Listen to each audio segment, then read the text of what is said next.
தூய கார்மேல் அன்னை.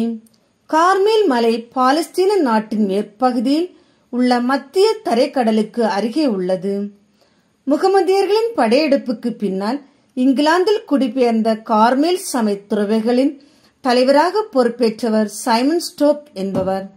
இவர் சபை தலைவராக பொறுப்பேற்ற பிறகு நிறைய பிரச்சனைகளை சந்திக்க வேண்டியதாயிற்று. அப்படிப்பட்ட தருணத்தில் 1251 ஆண்டு ஜூலை 16 சைமன் ஸ்டோக் மரியன்னைக்கு முன்பாக வேண்டிக் கொண்டிருந்தார். அப்போது மரியன்னை அவருக்கு காட்சி கொடுத்து அவரை தேற்றினார்.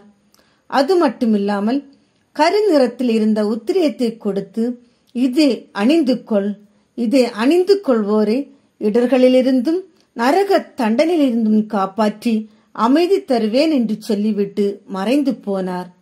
அதன் பிறகு சைமன் ஸ்டோக் என்ற அந்த கார்மேல் சபை துறவி உத்தரியம் அணிந்து கொள்கிற வழக்கத்தை சபை துறவிகளிடத்தில் கொண்டு வந்தார்.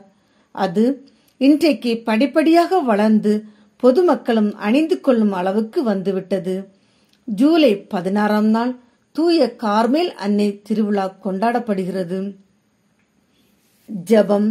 இரக்கத்தின் ஊற்றே இறைவா, கடன் சுமைகளினாலும் உடல் உபாதைகளினாலும் மனமுடைந்து வாழ்க்கையை எதிர்கொள்ள முடியாமல் இருக்கும் மக்களை உம்மிடம் தருகின்றேன். அவர்களுக்கு மன ஆறுதலை தந்து வாழ்க்கையின் போராட்டங்களை எதிர்கொள்ளக்கூடிய பலத்தை அளித்தருளும். எந்த சூழ்நிலையிலும் உம்மீதுள்ள நம்பிக்கை குறையாமல் உம்மையே உறுதியாய் பற்றி கொண்டு வாழும் வரத்தை தந்தருளும் இறைவா. ஆமீன். புனித கார்மேல் அன்னை, எங்களுக்காக வேண்டிக் கொள்ளும்.